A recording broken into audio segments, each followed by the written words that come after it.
अनंत लीलाएं हैं जी। हसमुख ठक्कर जी। राधे राधे। श्री हरि वल्लभ। महाराज जी राधे राधे। महाराज जी, साधु संत जी दाढ़ी और बाल बढ़ाते हैं, उसका कोई शास्त्रीय विधान है क्या? हाँ, संन्यास में दो पद्धतियां हैं। एक है भद्र करवाना, मुंडन करवा लेना, और एक है आजीवन या फिर 12 वर्ष के बाद मुंडन कराना। ऐसा ये साधु की दो पद्धति है। कटिंग सेटिंग है साधु की पद्धति नहीं। या तो पूरा खड़े और या फिर पूरा मुंडन। ऐसा नहीं कि दाढ़ी मुंडन, आज ही सत्संग में कहा है दाढ़ी मुंडन ये सब सेटिंग फेटिंग के साथ, वो गृहस्थी में ठीक है, मतलब जो जैसे अन्य भागवत उपदेश आदि उसमें ठीक है, लेकिन जो विरक्त होंगे उनकी दो ही पद्धति है। महाराज जी, क्या गृहस्थ को भी ऐसा करना चाहिए या कर सकते हैं? नहीं, गृहस्थ नहीं रखा सकता है, वो दंभ हो जाएगा, पाखंड हो जाएगा, नाटक हो जाएगा। आप अपनी पद्धति से रहिए। अब गृहस्थी में बाबा जी के बंद करने जिस देखो, जब नकली पुलिस का वेश कोई धारण करता है ना, तो असली पुलिस वाले में जब फंस जाता है, थप्पड़ मार के वर्दी उतार के उसे कानून में अंदर भेजते हैं।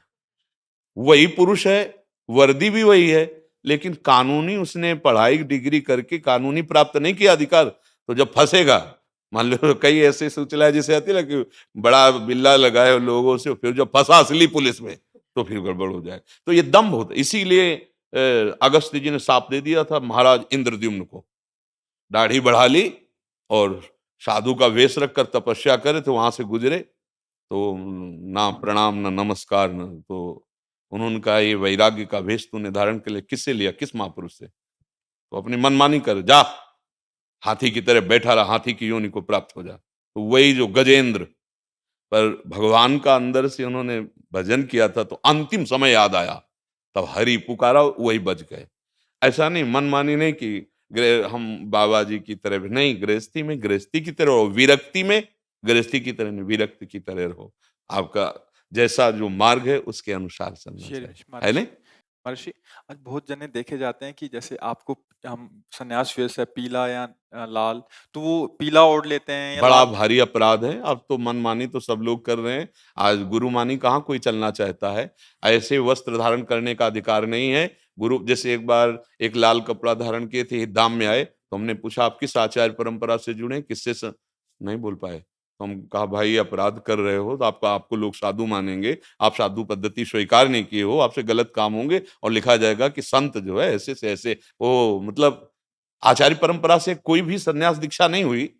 हम लोगों में जब हम संन्यास में थे तो गुप्त, हमारे जैसे आर्मी के कुछ गुप्त कोर्ट वर्ड होते हैं, ऐसे हम लोगों को कोर्ट वर्ड होते हैं। आपका प्रेम पट क्या है, आपका योग पट क्या है, और नकली बोल ही नहीं पाएगा। असली तो पहले गुरु ने जब विरक्त दिया तो सिखाया है, और तत्काल बोल पड़ा। वो नहीं बोल पड़ा तो वहां कोतवाल होते थे, कोतवाल संतों में, वो गेट के अंदर नहीं घुसने देंगे, वो कपड़े उतरवा लेंगे। पाखंड नहीं, नाटक नहीं, तो नाटक करेगा, सब संतों को गालियां मिली। अब धीरे धीरे ऐसा समय नहीं आ रहा है, सब स्वतंत्र हैं। गृहस्थी में आप दिन में 3 बार बदलो, कोई परेशानी नहीं, लेकिन वैराग्य में जो गुरु ने वेश दिया है आजीवन वैसे बस जितना है उतने पे। अगर जटा रखाए है तो जटा रखाइए, जो श्री जी की सेवा में मुंडन कराए, क्योंकि कहीं बाल श्री जी के भोग में न चला जाए, श्री जी की सेवा। तो दो पद्धतियां हैं, तो दोनों पद्धतियों से साधक चल रहे हैं। गृहस्थी में है कि बड़ी स्वच्छ पवित्रता से आदर्श की तरह रहो, मनमानी आचरण नहीं। अच्छा, जैसे गृहस्थी में आप सेट कर सकते हो, आपको मौज है, छोटी छोटी दाढ़ी रख सकते हो, मुछ रख सकते हो, बाल रख सकते हो, लेकिन विरक्त की सेटिंग कैंची नहीं। उसके लिए फिर जैसा जग रहा है वैसे जगने दो, वैसे ही, या फिर पूरा मुंडन करवा लो, ऐसा चलता है। और मनमानी वेश बिल्कुल नहीं धारण करना चाहिए। क्यों वेश धारण करो? आपका वेश कोई निंदनीय क्या? अरे इस वेश में आप महात्मा हैं, सच्चे आचरण कीजिए। संत के मार्ग में चलना बड़ा कठिन है। संत का वेश धारण कर लेने मात्र से भगवान की प्राप्ति नहीं होती। संत मार्ग है, उस मार्ग में तो दो मार्ग हमारे हैं। हमारे पिता मतलब प्रभु परमेश्वर ने दो, एक निवृत्ति एक प्रवृत्ति। तो निवृत्ति मार्ग में हम जितने भी संप्रदाय के हैं, लाल पीले नीले जितने भी, ये सब निवृत्ति मार्ग के पथिक हो गए। प्रवृत्ति मार्ग आप गृहस्थी में तो अपने अपने मार्ग से चले, पर हम दोनों घर पहुंचते हैं एक ही। हम दोनों के मिलने वाले पिता एक ही हैं, हम दोनों का आनंद एक ही है, पर अपने मार्ग को सही ढंग से समझ कर चले, तब वस्तु की प्राप्ति होती है। गृहस्थ धर्म बड़ा वंदनीय धर्म है। एक बार हमने वर्णन किया था इसे एकांतिक में, कि हम जितने विरक्त जन हैं गृहस्थी में ही पैदा हुए, चाहे जितना बड़ा महापुरुष हो, किसी माता पिता गृहस्थ के यहाँ ही, और चाहे जितना बड़ा महापुरुष हो, ये भिक्षा गृहस्थ से ही मिलती है। ये गृहस्थ से ही मिलते हैं। तो हम गृहस्थ धर्म, हम विरक्तों का पोषण करते हुए अपने बच्चे की तरह, और स्वयं नाम जप करता है, धर्म से चलता है, हमें लगता है मूल है, सबका मूल गृहस्थ धर्म है, वहीं से सबका प्रादुर्भाव हो रहा है। तो नैष्ठिक ब्रह्मचर्य, गृहस्थ, वानप्रस्थ, सन्यास। तो ये भाव कभी ना आए कि हम गृहस्थी में भगवान को प्राप्त नहीं कर सकते। आपका वेश परम पावन है, आप अपनी मर्यादा से चलिए। अच्छा, व्यसन करना, व्यभिचार करना जो पापाचरण है, वो इसमें भी किए जा सकते हैं, इसमें भी किए जा सकते हैं, और दोनों दंडनीय होंगे। भगवत प्राप्ति इसमें भी की जा सकती है, इसमें भी की जा सकती है, और दोनों बंधनीय है। आप ग्रंथ उठाकर देखो, एक से एक महापुरुष गृहस्थी में हुए हैं। तो बात है आचरणों को सुधार कर सत चिंतन की, सत कर्तव्य कर्म की। अब वो कोई भी करे। अब हम लोगों को मतलब प्रारब्ध समझो, भगवान की कृपा समझो कि ये मार्ग मिला है, चलो अनुभव करो, और अपने अनुभव से सबको, जैसे एक दीपक से लाखों दीपक जला दिए जाएं तो पहले वाले दीपक में कोई फर्क नहीं पड़ता। ऐसे करो, सेवा दी, समाज का अन्न खाया, समाज से वस्त्र लिए, समाज से पोषित हुए हो, अब समाज का पोषण करो जो तुमने कमाया है। भजन, तपस्या, साधना, ज्ञान, उसके द्वारा समाज की सेवा करो। तो हम दोनों एक ही पिता के हैं। निवृत्ति प्रवृत्ति मार्ग एक ही प्रभु को प्राप्त कराता है। बस अपने मार्ग से चले। गंदे आचरण वाला कोई भी हो, वो किसी धर्म का नहीं माना जाता। गंदे आचरण वाला किसी धर्म का नहीं होता। जो पापाचारी होता है वो किसी धर्म को नहीं, वो कहता जरूर है कि हम अमुक अमुक, नहीं, पापाचारी अधर्मी ही होता है, धर्मात्मा नहीं हो सकता। पाप आचरण करने वाला किसी भी धर्म का नहीं होता। हाँ, धर्म से चलो, भगवान की प्राप्ति सबके लिए समान भगवान है। पुरुष नपुंसक नारीवा जीव चराचर कोय, सर्व भाव भज कपट तज मोहि परम प्रिय सोय। भगवान कह रहे मुझे परम प्रिय है। देखो, दंडकारण्य में बड़े बड़े ब्रह्म ऋषि विराजमान थे, लेकिन जो सबरी माता को प्यार मिला वो ब्रह्म ऋषियों को नहीं मिला। भगवान किसी ब्रह्म ऋषि की कुटिया में नहीं गए। आप विचार, जो थोड़ा दैन्य थे कि भगवान हम पे भी कृपा करेंगे, तो उनसे पूछ लेते थे कि सबरी माता का आश्रम किधर है, मतलब संभाषण करके देख लेते थे। और जिनको था कि मैं फलाहारी, जितेंद्री, ब्रह्म ऋषि, और वो तो हे भाव सबरी के प्रति था ना, भीलिनी थी।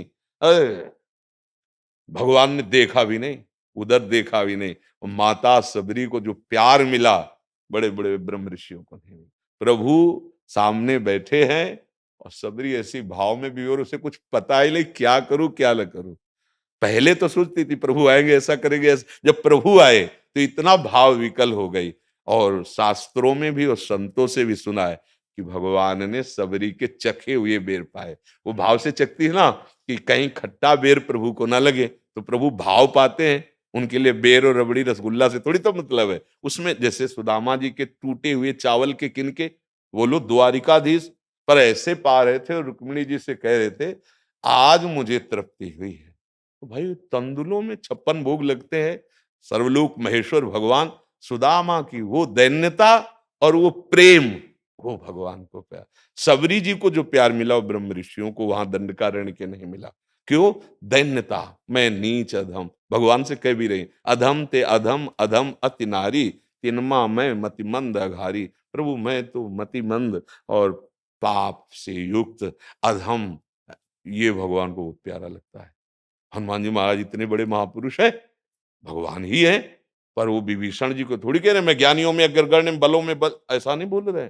बोले असमय अधम सखा सुनो, ये मोहू पर रख। ये तो मेरे ऊपर भगवान की कृपा नहीं, वैसे तो मैं बड़ा, और है कौन, ज्ञानी नाम अग्रगण्यम बुद्धिमताम वरिष्ठम अतुलित बलधामम।